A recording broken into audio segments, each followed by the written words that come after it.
Friends, this is Priya. Welcome to study strikes. Guys, आज के इस क्लास में हम लोग पढ़ने वाले हैं हमारा थ्योरम सीक्वेंस का second part, that is Norton theorem. Guys, ये भी हमारा रिडक्शन थ्योरम ही है जिसका यूज हम डिफरेंट टाइप के नेटवर्क की कॉम्प्लेक्सिटी को कम करने के लिए, रिड्यूस करने के लिए करते हैं, एज वेल एज उसमें हम किसी भी ब्रांच में करंट को फाइंड आउट करने के लिए करते हैं। नॉर्टन थ्योरम भी सुपरपोजिशन थ्योरम का ही एक अलग दूसरा पार्ट है। बेसिकली ये उसी की तरह है, बिल्कुल वैसे ही है, थोड़ा सा इसमें डिफरेंस होता है जो अभी हम लोग डिस्कस करने वाले हैं। नॉर्टन थ्योरम का भी यूज हम उन्हीं नेटवर्क के लिए करते हैं जिनके लिए हम थेवेनिन थ्योरम का यूज करते हैं, that is linear and bilateral network. ठीक है, तो चलिए मैं आपके लिए स्टेटमेंट लिख देती हूँ। ये है हमारा स्टेटमेंट, नॉर्टन स्टेटमेंट, कि नॉर्टन क्या कहता है, वो कैसे अप्लाई किया जाता है, कहाँ अप्लाई किया जाता है। ठीक है, तो चलिए मैं आपके लिए स्टेटमेंट रीड कर देती हूँ। According to this theorem, any linear bilateral network, कोई भी यानी नॉर्टन आपको कहाँ अप्लाई हो रहा है, ये भी थेवेनिन थ्योरम की ही तरह लीनियर और बाइलैटरल नेटवर्क में ही अप्लाई किया जाता है, किसी और तरह के नेटवर्क में नहीं। ठीक है, irrespective of its complexity can be reduced into a Norton equivalent circuit having a Norton short circuit current। ठीक है, तो ये क्या कह रहा है कि कोई भी लीनियर बाइलैटरल नेटवर्क हो तो हम उसमें नॉर्टन थ्योरम अप्लाई कर सकते हैं। और नॉर्टन थ्योरम अप्लाई कर सकते हैं, क्यों कर रहे हैं, ताकि हम उस गिवन नेटवर्क की कॉम्प्लेक्सिटी को रिड्यूस कर सकें, कम कर सकें, सर्किट को सिंपल बना सकें। ठीक है, अब रिड्यूस करने के बाद सर्किट जो सिंपल बनेगी उसी को कहते हैं नॉर्टन्स इक्विवेलेंट, यानी नॉर्टन समतुल्य परपथ, नॉर्टन इक्विवेलेंट सर्किट। ठीक है, इसको कैसे बनाते हैं ये हम लोग अभी आगे पढ़ेंगे, पहले आप इस चीज को समझ लीजिए। ठीक, तो और फिर क्या कहता है, नॉर्टन इक्विवेलेंट सर्किट में आप उसे चेंज करेंगे। अब ये नॉर्टन इक्विवेलेंट सर्किट क्या क्या होल्ड करेगा, ये होल्ड करेगा एक नॉर्टन शॉर्ट सर्किट करंट, जिसको हम लोग कहेंगे IN। इसी को कहीं कहीं बुक में आपको ISC भी कह दिया जाता है, यानी ISC मीन्स IN ही है। ठीक है, शॉर्ट सर्किट करंट भी कहते हैं नॉर्टन इक्विवेलेंट करंट को।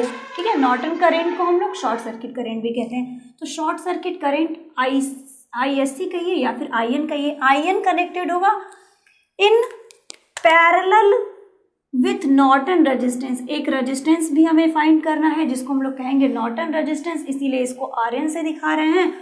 और ये सभी चीजें क्या होंगी, पैरेलल में कनेक्ट होंगी, एक दूसरे के पैरेलल में कनेक्ट होंगी। ठीक है, ये देख लीजिए, ये पैरेलल में कनेक्ट हैं। तो यहाँ तक चीज़ें हो गई हमारी। फिर यही आपका जो सर्किट जो बनेगा, यही आपका नॉर्टन इक्विवेलेंट है, जो यहाँ पे आपको शो किया गया है। क्या है इसमें, एक शॉर्ट सर्किटेड करंट है IN, उसके पैरेलल में एक नॉर्टन रेजिस्टेंस है RN, और आपका RL उसके पैरेलल में है। ठीक है, आपको फाइंड आउट क्या करना है, यही IL आपको फाइंड आउट करना होगा। जब भी आपको क्वेश्चन में दिया जाएगा तो आप उसको इस आइडेंटिटी का यूज करके फाइंड आउट कर सकते हैं। ठीक है, IL is equal to IN RN upon RN plus RL। आप इसे नोट डाउन कर लीजिए, फिर हम बढ़ते हैं क्वेश्चन की तरफ। ठीक है, चलिए देख लेते हैं कि हमारा नॉर्टन थ्योरम को सॉल्व करने के लिए हमें किस किस स्टेप्स के थ्रू जाना है और कैसे हम लोग इस स्टेप्स को सॉल्व करते हैं। और उसके साथ ही एक एक स्टेप को सॉल्व करने के साथ ही हम उसका इक्विवेलेंट सर्किट भी ड्रॉ करते जाते हैं। यहाँ पे आपको 7 स्टेप दिए गए हैं। इन 7 स्टेप में जिस स्टेप में भी आपको सर्किट को ड्रॉ करने की ज़रूरत पड़ेगी, चेंज करने की ज़रूरत पड़ेगी, हम ईच स्टेप में उसको ड्रॉ भी करेंगे। तो मैं आपके लिए स्टेटमेंट रीड कर देती हूँ। स्टेप 1 क्या कह रहा है, आइडेंटिफाई द लोड रेजिस्टेंस। बिल्कुल थेवेनिन थ्योरम जैसा कि आप क्वेश्चन देखिए और वहाँ पे सबसे पहले आप देखिए कि आपका RL इसमें क्या है, RL की वैल्यू निकाल लीजिए। ये क्वेश्चन देखते ही आपको पता चल जाएगा। अभी हम लोग क्वेश्चन सॉल्व करेंगे तो सारी चीज़ें खुद ही आपको समझ में आ जाएंगी। पहले आप स्टेप्स को फॉलो कर लीजिए, पढ़ लीजिए एक बार। रिप्लेस RL, अब आरएल को रिप्लेस करना है किससे, एक शॉर्ट सर्किट ब्रांच से। यहाँ पे थेवेनिन से थोड़ा सा अलग हो गया है ये, वहाँ पे हम लोग आरएल को रिमूव करते थे, ओपन सर्किट करते थे और ओपन सर्किट क्या निकालते थे, वोल्टेज। यहाँ पे हम आरएल को रिप्लेस कर रहे हैं एक शॉर्ट सर्किट ब्रांच से, ठीक है, शॉर्ट सर्किट ब्रांच से हम यहाँ से आरएल को रिप्लेस कर देंगे। थर्ड स्टेप में हम क्या करेंगे, जो हम लोगों ने शॉर्ट सर्किट ब्रांच बनाई है, शॉर्ट सर्किट ब्रांच लिया है आरएल को हटा के, वही हमारा क्या हो जाएगा, उसी में हमारी आईएन फ्लो होगी। IN means Norton current. इसके बाद हमारा फोर्थ स्टेप है। फोर्थ और फाइव स्टेप बिल्कुल थेवेनिन जैसा है। फोर्थ में आरएल को रिमूव करना है और रिप्लेस कर देना है किससे, सभी एक्टिव सोर्सेस के इंटरनल रेजिस्टेंस के द्वारा। यहाँ पे मैंने आपको बताया था कि एक्टिव सोर्स को कैसे रिप्लेस करते हैं, कैसे करते हैं, वोल्टेज सोर्स हो तो क्या करते हैं, करंट सोर्स हो तो क्या करते हैं, वोल्टेज सोर्स हो तो कैसे रिप्लेस करते हैं, शॉर्ट सर्किट, करंट हो तो क्या करते हैं, ओपन सर्किट। इसको कर दिया हम लोगों ने। इसके बाद क्या करना है, equivalent resistance across the two open and. अब इसको करने के बाद एक्टिव सोर्स को इंटरनल रेजिस्टेंस से रिप्लेस कर दिया, आरएल को रिमूव कर ही दिया था। बिल्कुल ये फोर्थ और फिफ्थ स्टेप आपके थेवेनिन जैसे ही है, थेवेनिन का फोर्थ और फिफ्थ स्टेप, ठीक है। तो फिर यहाँ पे आप क्या कर रहे हैं, उन्हीं जो आपके जो दो एंड मिलेंगे वहीं से आपको क्या निकाल लेना है, आपको वहीं से आरएन की वैल्यू कैलकुलेट कर लेनी है, ठीक है। कॉम्बिनेशन देख लेना है कि जो भी आपका इंटरनल रेजिस्टेंस आपके जो बने हैं, रिप्लेस आपने किया है, वो किस कॉम्बिनेशन में है, सीरीज में या पैरेलल में, और फिर आप उस वहाँ से आरएन निकाल लेंगे, कैलकुलेट कर लेंगे इक्विवेलेंट, ठीक। उसके बाद आपको ये circuit Norton equivalent circuit draw कर देनी है। उसमें नॉर्टन इक्विवेलेंट में क्या है, आईएन के पैरेलल में आरएन है, उसके पैरेलल में आरएल है। वेयर एज थेवेनिन में क्या होता था, यहाँ पे एक वीटीएच होता था और उसके सीरीज में क्या होता था, आरटीएच, और उसके सीरीज में क्या होता था, आरएल। यहाँ पे क्या है, आईएन है, शॉर्ट सर्किटेड एक करंट है, उसके पैरेलल में क्या है, समांतर में आरएन है, उसके पैरेलल में आरएल है, ठीक। जैसे ही आपने यहाँ निकाल लिया, ये बनाने का पर्पस था कि आपको पता चल गया कि आईएल निकालना है। आईएल को आप इस गिवन नॉर्टन आइडेंटिटी में पुट करके आप वहां से आईएल की वैल्यू निकाल लेंगे। आप इसे नोट डाउन कर लीजिए, फिर हम लोग बढ़ते हैं क्वेश्चन की तरफ। ये है हमारा नॉर्टन थ्योरम का क्वेश्चन, ठीक है। इस क्वेश्चन में क्या कहा जा रहा है कि find the current I dash in given circuit using Norton theorem. अब देखिए यहाँ पे आपको क्या कह दिया जा रहा है, यहाँ पे आपको रेजिस्टेंस नहीं दी जा रही है। कहीं कहीं क्वेश्चन में आपको दे दिया जाता है कि find the current in given कोई भी, कि इस रेजिस्टेंस में आपको करंट निकालना है, लेकिन यहाँ पे आपको क्या दे रहा है कि दिया हुआ जो भी गिवन सर्किट है, यहाँ पे आपको आई डैश की वैल्यू निकालनी है। इसका मतलब नॉर्टन का यूज करके, इसका मतलब आई डैश किस में फ्लो होगी, आई डैश जिसमें भी फ्लो होगी वही तो हमारा आरएल हो जाएगा। पहले क्या कहते थे कि आरएल में जो करंट फ्लो हो रहा है वो हमारा आईएल है। अब क्या कह रहे हैं, अगर आई दे दिया है तो कह रहे हैं कि जिस भी ब्रांच में फ्लो हो रही है वही हमारा क्या हो जाएगा, लोड रेजिस्टेंस हो जाएगा।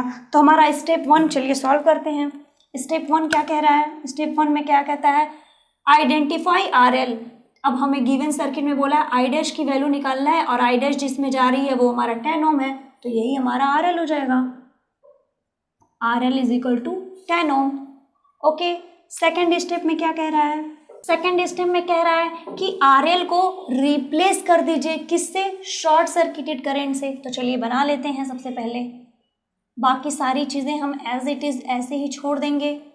बस हमारी एक एक स्टेप में जो चीज़ें कह रही हैं बस आप उसी को फॉलो करिए, बाकी आप एज इट इज़ उतारते जाइए।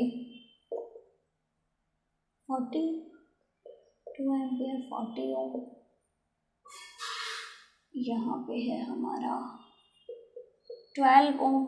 अब इसको कैसे रिप्लेस करना है, यही आरएल था ना, इसी आरएल को रिप्लेस कर दिया किससे, एक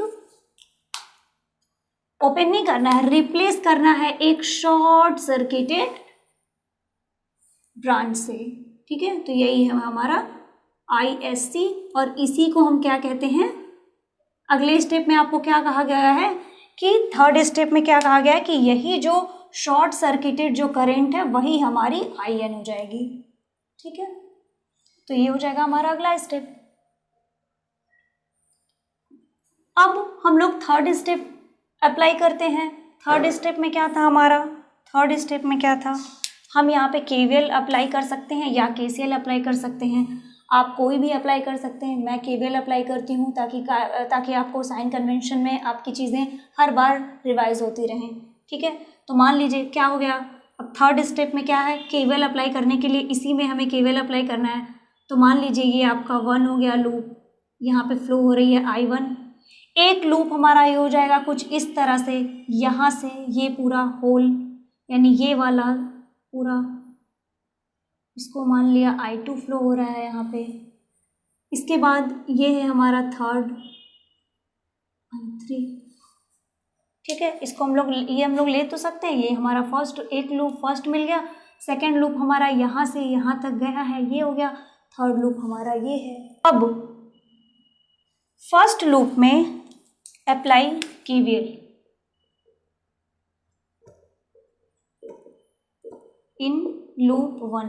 लूप 1 में फिर हमें वही देखने को मिल रहा है कि यहाँ पे हमारी I ऑलरेडी 2 एम्पियर दे दी हुई है। ठीक है, यहाँ पे हमारी I जो है वो कितनी दे दी गई है, 2 एम्पियर दे दी गई है, तो हमें निकालना ही नहीं है, ये हमारी दे दी गई है इस मेश में, इस लूप में। ठीक है, दे दी गई है तो हम क्या करेंगे, लेकिन एक चीज़ आपको ध्यान में रखनी है कि आपने कैसे डायरेक्शन लिया है, क्लॉकवाइज लिया है, आप ऐसे जा रहे हैं करंट, लेकिन जो यहाँ पे शुरू हुई है वो उल्टा जा रही है, तो 2 एम्पियर तो होगा लेकिन अपोजिट साइन के साथ। ठीक है, तो ये हो जाएगा हमारा -2 एम्पियर। ठीक है, इसमें केवीएल लगाने की जरूरत ही नहीं है, केवीएल क्या लगाए, यहाँ पे 2 एम्पियर है ही, लेकिन हम इधर से जा रहे हैं और करंट अपोजिट आ रही है, तो इसलिए -2 एम्पियर ले लिया। अब आपने इसे निकाल लिया है, अब हम लोग अगले लूप के लिए आगे बढ़ते हैं। ठीक है, तो हमने लूप 1 में निकाल लिया करंट की वैल्यू, अब लूप 2 में केवीएल अप्लाई करते हैं। ठीक है, तो ठीक है, apply KVL in loop 2। Apply करिएगा केवीएल, आपको कुछ ऐसे मिलने वाली हैं चीज़ें 120। अब I2 हमारा 20 के साथ भी है, 40 के साथ, 12 के साथ भी है I2, तीनों सीरीज़ में है, तो आप इसको डायरेक्ट लिख सकते हैं 72 I2। आप इसे सॉल्व कर लीजिएगा। ठीक है, आपको इसमें कन्फ्यूज़न नहीं क्रिएट करना है, कंफ्यूज नहीं होना है, ये वही चीज़ें मैंने डायरेक्ट कर दिया है। ठीक, उसके बाद अब देखिए हम इधर से जा रहे हैं I2, ये हमारा I2 हो गया। अब I1 40 में 40 I2 के साथ था तो वो तो जोड़ लिया, अब 40 I1 के साथ भी है, लेकिन डायरेक्शन क्या है, अपोजिट है, इसलिए हम लोगों ने इसको ले लिया -40 इंटू I1। अब सेम भी ऐसे ही I2 के साथ 12 था तो इसी 72 में 12 भी जोड़ लिया था, तब तो जाके 72 हुआ था। अब I3 भी है, तो I3 क्या है, यहाँ से देखिए ये हम लोगों ने ऐसे लिया है, यानी ये कुछ ऐसे जा रही है, और जबकि हम कैसे जा रहे हैं, हम ऐसे जा रहे हैं, और ये अपोजिट जा रही है, इसलिए यहाँ पे भी हम ले लेंगे -I3। सॉल्व कर लीजिए, कुछ वैल्यू पुट कर देते हैं I1 की, तो ये हो जाएगा I1 is equal to -2 means +80 -12 I3। Solve कर लेते हैं तो हो जाएगा 40 is equal to 72 I2 -12 I3। इसको आप कोई इक्वेशन मान लीजिए, इक्वेशन नंबर 1। ठीक है, फिर हम केवीएल अप्लाई कर लेते हैं लूप 3 में भी अप्लाई करते हैं केवीएल। यहाँ पे आपको केवीएल अप्लाई करने की ज़रूरत नहीं है, लेकिन हम लोग कर लेते हैं क्योंकि यहाँ पे I3 का कोई रोल नहीं है, हमें ISC यहीं पे मिल जा रहा है। ठीक है, तो I3 का कोई रोल नहीं है, लेकिन हम लोग कर लेते हैं सॉल्व। ये हो जाएगा हमारा 12 अपोजिट डायरेक्शन में है, तो -12 I3, और ये हो जाएगा हमारा +12 I2, इक्वेशन नंबर 2। अब आप इक्वेशन 1 और 2 को सॉल्व करिए। जब आप इक्वेशन 1 और 2 को, 1 मिनट, यहाँ पे 0 हो जाएगा। ठीक है, क्योंकि और कोई यहाँ पे कोई वोल्टेज सोर्स तो है नहीं, तो ये हमारा 0 हो जाएगा। ठीक, अब ये हो जाएगा आपका इक्वेशन 2। आप इक्वेशन 1 और 2 को सॉल्व करिए, आपको I2 और I3 की वैल्यू मिल जाएगी, लेकिन हमें I3 की वैल्यू नहीं चाहिए, तो हमें जैसे ही I2 की वैल्यू मिल जाती है हम वहीं पे छोड़ देंगे, ठीक है। अगर आप इक्वेशन 1 और 2 को सॉल्व करते हैं तो आपको I2 की वैल्यू कुछ मिलती है इस तरह से। I2 की वैल्यू आप इन दोनों इक्वेशन को सॉल्व कर लीजिएगा, ठीक है। 2 वेरिएबल हैं आपके, 2 इक्वेशन है, तो I2 की वैल्यू आपको कुछ इस तरह से मिल जाएगी 0.666 एम्पियर, ठीक है। यही वैल्यू हमारा आयन है बेसिकली, ठीक है। यही हमारी वैल्यू जो है वो आयन हो जाएगी, ठीक। तो यानी आपको आयन भी मिल गया 0.666। आप इसे एक बार सॉल्व कर लीजिएगा, ठीक है। इसे आप एक बार सॉल्व कर लीजिएगा दोनों इक्वेशंस को। ओके, अब हमें आयन मिल गया। अब हमारा नेक्स्ट स्टेप क्या है? Fourth step. फोर्थ स्टेप में आपको क्या करना था? Rn की वैल्यू कैलकुलेट करनी थी, ठीक है। Rn के लिए क्या करना था?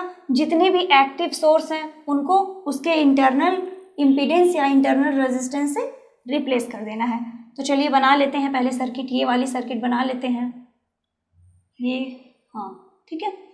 तो ये हो जाएगी हमारी, पहले आप इसको एज इट इज़ ड्रॉ कर लीजिए, जहाँ भी एक्टिव सोर्सेज हैं उनको छोड़ दीजिए, अभी उसकी बात करते हैं हम लोग आगे। ये मैंने वोल्टेज को भी छोड़ दिया, करंट को भी छोड़ दिया, पहले मैं इसे बना लेती हूँ।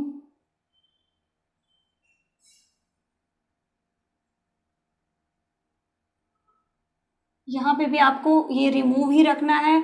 अब आपको यहाँ से जो देखना है वो आपका Rn हो जाएगा, ठीक है, आपने जो रिमूव किया था। इसे आप लोगों ने बिल्कुल ये थेवेनिन जैसा ही है, यहाँ पे जो भी आपके 2 टर्मिनल एंड होंगे यहीं से आप Rn निकालेंगे। तो ये हो जाएगा, वैल्यू पुट कर दीजिए, यहाँ पे 20 था, यहाँ पे क्या है 40 और ये क्या है 12। अब जो हम लोगों ने काम किया है बेसिकली क्या किया है, एक्टिव सोर्सेज को उसके इंटरनल इम्पीडेंस या इंटरनल रेजिस्टेंस से रिप्लेस किया। तो वोल्टेज सोर्स को कैसे रिप्लेस करते हैं?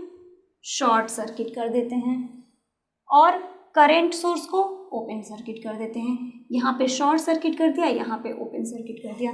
अब यहाँ से आप देखिए आपको Rn क्या मिल रहा है। Rn बेसिकली आपको देखने को मिल रहा है कि Rn में आपको 20 और 40 आपके क्या है सीरीज में, क्योंकि अब क्या है यहाँ से करंट फ्लो हो रही है, यहाँ पे ये ओपन है, तो यहाँ पे तो कुछ डिस्ट्रीब्यूशन हो नहीं रहा है करंट का, तो ये हमें यहाँ पे यानी 20 और 40 आपके क्या है श्रेणी में है, सीरीज में है, और ये दोनों सीरीज में होने के बाद 12 क्या है पैरेलल में है, ठीक। आप इसे सॉल्व कर लीजिए, मैं यहाँ पे सॉल्व कर लेती हूँ। यानी Rn इज इक्वल टू ये हो जाएगा 60, किसके है पैरेलल में है 12 के। सॉल्व कर लीजिए, 60 इंटू 12 अपॉन 60 प्लस 12, आपका जो भी वैल्यू आएगा आप सॉल्व कर लीजिएगा। 60 इंटू 12 अपॉन 72 ओम। तो आप इसे सॉल्व करेंगे तो क्या आ जाएगा आपका Rn क्या हो जाएगा 12 6 10 ओम, ठीक है। तो आपको Rn मिल गया 10 ओम। अब आपको Rn मिल गया है, In मिल गया है और RL मिल गया है, ठीक है। तो ये आपका फोर्थ स्टेप था, ठीक। अब हम लोग नेक्स्ट स्टेप करते हैं, फिफ्थ स्टेप। हमारा जो फिफ्थ स्टेप है आप इसे नोट डाउन कर लीजिए, फिर आगे हम लोग करते हैं सॉल्व। हमारा फिफ्थ स्टेप क्या था, हम लोग सर्किट ड्रॉ कर देते हैं। ड्रॉ करेंगे तो क्या हो जाएगा, यहाँ पे हमारा In था,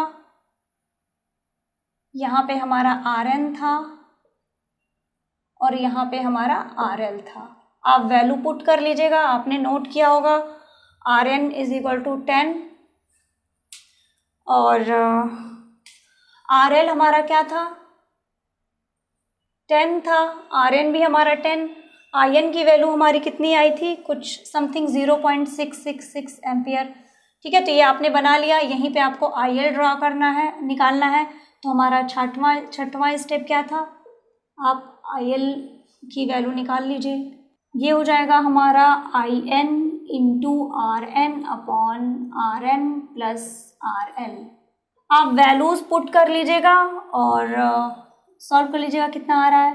चलिए पुट कर लेते हैं, I N is 0.66 into R N is 10/10 + 10।